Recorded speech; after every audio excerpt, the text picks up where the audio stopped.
Film शुरू होती है।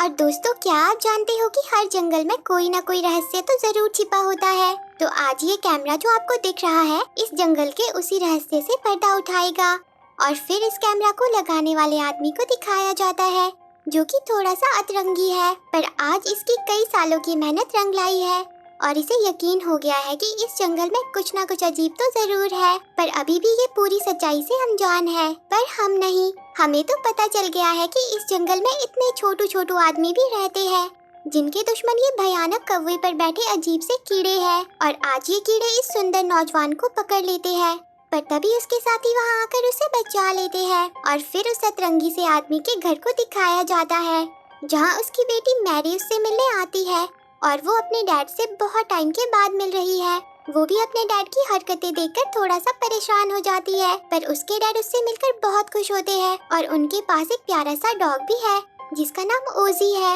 वहीं अब जंगल के उस हिस्से को दिखाया जाता है जहाँ पर सब छोटे छोटे इंसान रहते हैं। वहाँ की हर चीज में जीवन है। यहाँ पर रॉबिन आज अपनी महारानी के पास जा रहा है। रॉबिन एक लीफ मैन है, यानी कि एक योद्धा। और फिर प्यारी रानी को दिखाया जाता है। रॉबिन उनसे कहता है कि बॉगिन्स की नजर हमारी सीमा पर है। बॉगिन्स वही अजीब दिखने वाले कीड़े हैं। वो कहता है कि वो आपको वारिस चुनने से रोकने के लिए कुछ भी कर सकते हैं, पर आप घबराइए नहीं, मेरे पास एक प्लान है। मैं एक छोटी टुकड़ी लेकर जाऊंगा और कली को आपके पास ले आऊंगा और फिर वो कली खिलेगी। पर रानी कहती है कि ये काम ऐसे नहीं हो सकता, बिना जाए मैं सही कली को नहीं चुन सकती और मैं इतनी भी कमजोर नहीं हूँ जितनी कि आप सोचते हो। तब रॉबिन कहता है कि आप जंगल की जान हो और आपकी हिफाजत करना मेरा फर्ज है। और यहाँ हमें ये भी पता चलता है कि रानी और रॉबिन एक दूसरे से प्यार करते हैं। वहीं अब बॉगिन्स के सरदार को दिखाया जाता है, जो कि अपने बेटे से पूछता है कि जश्न कहाँ होने वाला है, क्या तुमने पता लगाया? तो उसका बेटा कहता है कि उनकी सरहद में। तब सरदार कहता है कि अच्छा, तो उन्हें लगता है कि वो हमें रोक लेंगे। मुझे नफरत है खूबसूरती से, हम जंगल को जितना भी तबाह कर दे, पर वो रानी उसे अपने एक इशारे से हरा भरा बना देती है। हम उन्हें दिखा देंगे कि सड़न गलन रोकना उनके बस की बात नहीं। अगर रानी बिना वारिस के चल बसी तो लीफ मैन जंगल को दोबारा हरा भरा नहीं कर पाएंगे। फिर तुम और मैं राजा होंगे इस सड़े गले जंगल के। और अब उस सुंदर नौजवान को दिखाया जाता है, जिसके पीछे शुरू में भयानक कौवे पड़ गए थे। रोमिन उससे कहता है कि तुम देर से आए हो, जल्दी से अपनी टीम में जाओ। पर वो कहता है कि मुझसे ये नहीं होगा, मैं अपनी मर्जी से चलूंगा। और फिर वो वहाँ से चला जाता है। और अब रानी साहिबा सभी के बीच आ जाती है। सभी उन्हें देखकर बहुत खुश होते हैं। फिर मैरी और उसके डैड को दिखाया जाता है। मैरी अपने डैड से कहती है कि यहाँ पर सिक्योरिटी कैमरा लगाने की क्या जरूरत है, ऐसा लगता तो नहीं है कि यहाँ कुछ चुराने लायक है। तब उसके डैड उसे बताते हैं कि मैंने पूरे जंगल में बहुत सारे कैमरा लगा रखे हैं, मुझे नहीं पता कि तुम मेरे बारे में क्या जानती हो। तो मैरी कहती है कि यही कि आप इस गलत फहमी में रहते हो कि इस जंगल में बेहद छोटे इंसानों का आधुनिक समाज रहता है।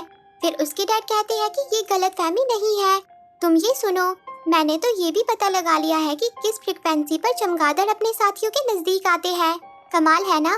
पर मैरी अपने डैड की इन सब हरकतों से परेशान हो जाती है।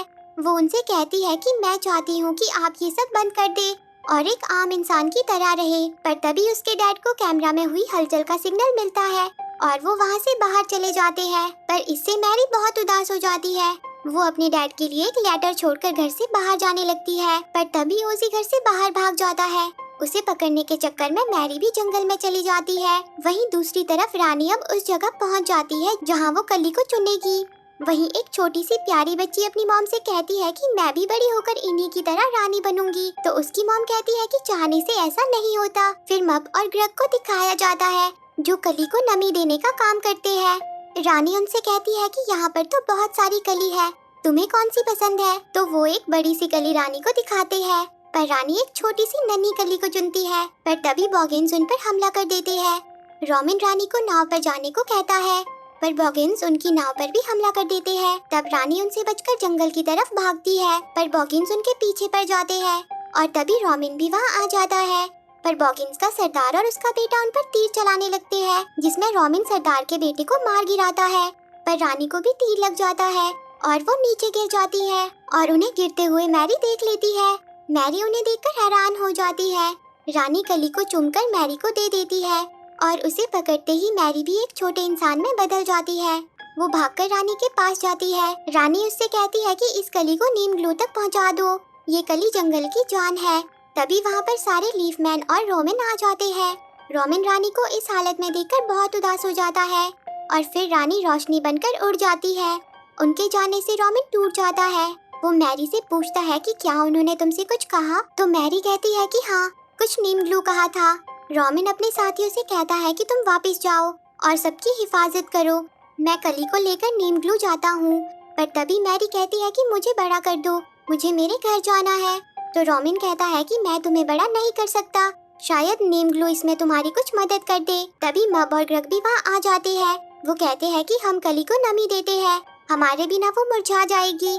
ये सुनकर रोमिन उन्हें भी साथ ले लेता है, पर उन सब का वजन एक परिंदे के लिए कुछ ज्यादा ही हो जाता है। इसलिए रोमिन उसी नौजवान के पास पहुंच जाता है। वो उसे बताता है कि रानी साहिबा चल बसी, अगर हमने कली को नीम ग्लू नहीं पहुंचाया तो जंगल खत्म हो जाएगा। पर रोमिन की ये बात एक मेंढक सुन लेता है। अब नौजवान कहता है कि मैं तुम्हारी मदद करूंगा। वहीं दूसरी तरफ मैरी के डैड को उसका लेटर मिलता है और उन्हें लगता है कि वो उन्हें छोड़कर चली गई है। और वहाँ वो मेंढक बॉगिन्स के सरदार के पास पहुँच जाता है, जिसने रोमिन की बात सुन ली थी, और वो उसे बता देता है कि वो नीम ग्लू जा रहे हैं। वहीं अब रोमिन और उसके साथी नीम ग्लू पहुँच जाते हैं, जहाँ बहुत सारे लोग आए होते हैं। वो सब इस बात से परेशान है कि हरे भरे मैदान क्यों सूख रहे हैं, क्योंकि वो नहीं जानते कि रानी अब नहीं रही। वो नीम ग्लू से इस बात का जवाब मांगने वहाँ आए हैं। फिर नीम ग्लू सबके सामने आ जाता है। वो सबको अपनी बातों से खुश कर देता है, पर तभी उसे पता चल जाता है कि रानी अब नहीं रही। वो ये बात सबसे छुपा लेता है और तभी रोमिन उसके पास आ जाता है। नीम ग्लू उससे कहता है कि हमें शाही कली की रक्षा करनी होगी। तब मैरी कहती है कि रानी ने इसे तुम्हारे पास लाने को कहा था। फिर नीम ग्लू उन्हें लेकर अपने ज्ञान के भंडार में पहुंच जाता है, जहाँ पर हर एक बात का रिकॉर्ड रखा जाता है। नीम ग्लू उनसे कहता है कि कली की नमी बनाए रखना जरूरी है। रानी ने जब इसे एक बार चूम लिया तो इसका मतलब वो जरूर खिलेगी, पर इसे आज रात ही खिलना होगा, जब पूरे चांद की चांदनी पूरे शबाब पर होगी। तभी ग्रग पूछता है कि अगर ये अंधेरे में खिल जाए तो क्या होगा। तो नीम ग्लू कहता है कि ये तो मुझे भी पता नहीं, क्योंकि ये वाला हिस्सा गायब है। फिर मैरी उससे पूछती है कि क्या आप मुझे घर जाने का रास्ता बता सकते हो। तब नीम ग्लू उसे एक पन्ना देता है, जिसे खोलते ही मैरी को रानी दिखती है। वो उससे कहती है कि तुम्हारे यहाँ होने की एक वजह है, तुम बस कली के साथ रहो, खासकर तब जब वो खिलेगी, और जो कुर्बानी तुमने दी है उसका सिला तुम्हें जरूर मिलेगा। मैरी कहती है कि इसका मतलब मैं घर जा सकती हूँ। वहीं अब रोमिन उस नौजवान से कहता है कि तुम कली का ख्याल रखना, मैं सभी लीफमैन को बताकर आता हूँ कि हम आ रहे हैं। और नीम ग्लू भी सबको बता देता है कि रानी साहिबा नहीं रही, पर आज रात ये शाही कली खिलेगी और एक नई रानी सामने आएगी। ये बात सुनकर सब खुश हो जाते हैं। तभी मैरी उस नौजवान के पास आती है। वो उससे कहती है कि तुम यहाँ की नहीं लगती, क्या तुम किसी शांत जगह चलना चाहोगी। और वो उसे लेकर एक बड़े से बारहसिंगे के पास आ जाता है। मैरी उसे देखकर हैरान हो जाती है और फिर वो उस पर बैठकर सैर पर निकल पड़ते हैं। पर तभी बॉगिन्स का सरदार कली को चुराने नीम ग्लू के पास पहुंच जाता है और वो कली और मब ग्रग को लेकर वहां से चला जाता है, जिससे रोमिन उस नौजवान पर गुस्सा हो जाता है। वो कहता है कि वो हमारी रानी की आखिरी निशानी थी जो हमारे पास रह गई थी। तब मैरी कहती है कि रानी ने वो मुझे दी थी, कली को वापस लाने के लिए मैं जी जान लगा दूंगी। तभी वो नौजवान कहता है कि क्यों ना हम भेस बदल कर जाए, जिस पर रोमिन कहता है मेरे पास कोई बॉगिन्स का कवच नहीं है। तो मैरी कहती है कि मुझे पता है वो कहाँ मिलेगा। वहीं बॉगिन्स का सरदार मब और ग्रग से कहता है कि लीफमैन ने मेरे बेटे को मुझसे छीन लिया, तो मैंने भी उनसे उनकी कली छीन ली। आज ये कली यहाँ अंधकार में खिलेगी, फिर मैं उसे अपना वारिस बनाऊंगा। जो कली हरियाली लाने वाली थी अब वो तबाही लाएगी। वहीं अब मैरी अपने साथियों के साथ अपने घर पहुँच जाती है, जहाँ उन्हें उसके डैड के इकट्ठा किए हुए बॉगिन्स के कवच मिल जाते हैं। तभी मैरी के डैड भी वहाँ आ जाते हैं। रोमिन और वो नौजवान मैरी के डैड को कुचलू कहने लगता है और वो कहते हैं कि हम इसे यहाँ वहाँ भटकाते रहते हैं, ये कभी भी हमारे घर तक नहीं पहुँच पाएगा, और वो उसका मजाक बनाने लगते हैं। तब मैरी उन्हें बताती है कि वो मेरे डैड है, और फिर वो अपने डैड के पास आती है। उसके डैड उसे बहुत याद कर रहे होते हैं। फिर वो किसी तरह अपने डैड के सामने आ जाती है, पर उसे देखकर उसके डैड बेहोश हो जाते हैं। फिर मैरी अपने डैड से कहती है कि मैं जल्दी वापस आ जाऊंगी डैड, मैं वादा करती हूँ। फिर वो अपने डैड के लिए एक हिंट छोड़ती है और वहाँ से चली जाती है, और वो तीनों बॉगिन्स के अड्डे में पहुँच जाते हैं। वहाँ पर रोमिन बॉगिन्स को उलझाने का काम करता है, और मैरी और वो नौजवान तब तक मब और ग्रग के पास पहुंचकर कली को लेकर वहाँ से निकल जाते हैं। पर रोमिन बॉगिन्स के बीच ही फंस जाता है, जिससे वो नौजवान उदास हो जाता है। फिर वो रानी के महल मूनलैंड पहुंच जाते हैं, जहां नीम ग्लू कली को उसकी सही जगह पर रख देता है और चांद की रोशनी उस पर पड़ने लगती है और वो खिलने लगती है। पर तभी बहुत सारे चमगादड़ वहां आ जाते हैं। बॉगिन्स का सरदार उन सबको इकट्ठा करके कली पर अंधेरा फैला देता है, जिससे कली सिकुड़ने लगती है। नौजवान और सारे लीफमैन उनसे लड़ने के लिए निकल पड़ते हैं। मैरी भी उनकी मदद करने के लिए जाने लगती है, पर तभी नीम ग्लू उसे रोककर कहता है कि ऐसा कौन है जो अनजान दुनिया के लिए अपना सब कुछ कुर्बान कर देगा। तब मैरी कहती है कि मेरे डैड ऐसा करते हैं, और वो अपने डैड को लाने निकल पड़ती है। वहीं उसके डैड को भी अब होश आ जाता है और उन्हें वो क्लू दिख जाता है जो मैरी ने उनके लिए रखा था। वो भी मैरी को ढूंढते हुए जंगल में पहुंच जाते हैं, जहां मैरी उनके पास आ जाती है। वो उनसे कहती है कि डैड आप सही थे, मुझे माफ कर दीजिए, लीफमैन सच में है, उन्हें आपकी मदद चाहिए, मेरे पीछे आओ। वहीं बॉगिन्स का सरदार कली के पास पहुंच जाता है, पर तभी वहां रोमिन आ जाता है। वो काफी जख्मी होता है, पर फिर भी वो उससे लड़ पड़ता है। मैरी भी अपने डैड को लेकर वहां आ जाती है और वो अपने डैड के फोन से चमगादड़ों को बुलाने वाली फ्रीक्वेंसी चला देती है और अपने डैड को भागने को कहती है, जिसके बाद सारे चमगादड़ चांद के सामने से हटकर उनके पीछे पड़ जाते हैं।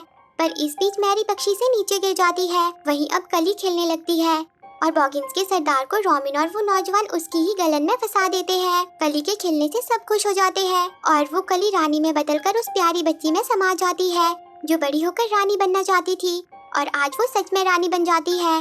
सब उसके सामने झुककर उसे सम्मान देते हैं। तभी वहाँ मैरी भी आ जाती है।